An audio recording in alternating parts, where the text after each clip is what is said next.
L'homme ne vivra pas de pain seulement, mais de toute parole qui sort de la bouche de Dieu. Voici votre moment de méditation quotidienne.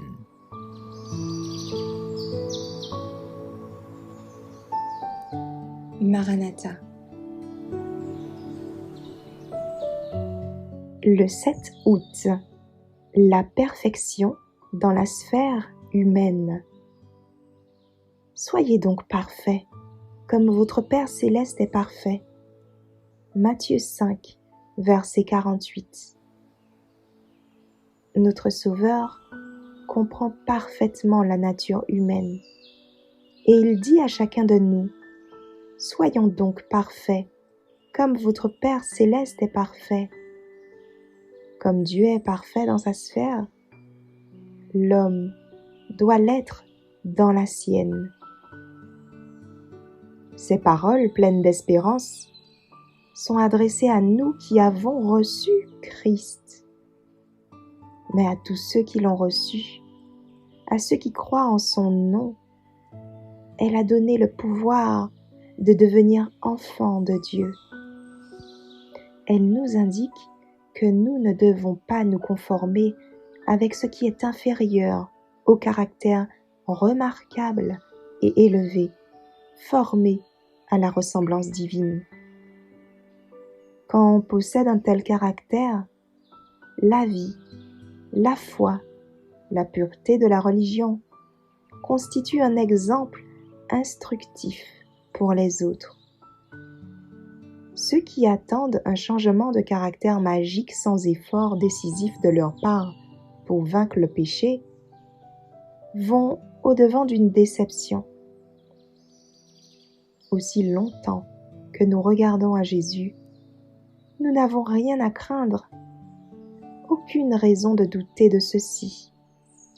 Il est capable de sauver parfaitement tous ceux qui viennent à lui. Cependant, il faut toujours craindre que la vieille nature ne reprenne le dessus, que l'ennemi n'imagine quelques pièges pour nous rendre à nouveau captifs. Il faut travailler à notre salut avec crainte et tremblement, sachant que c'est Dieu qui opère en nous le vouloir et le faire selon son bon plaisir.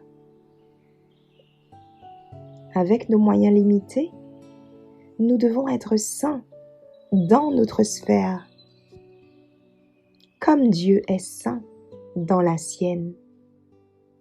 Dans la mesure de nos capacités, nous devons manifester la vérité, l'amour et l'excellence du caractère divin. Comme la cire reçoit l'empreinte du sceau, notre âme doit subir l'empreinte de l'Esprit de Dieu et retenir l'image du Christ.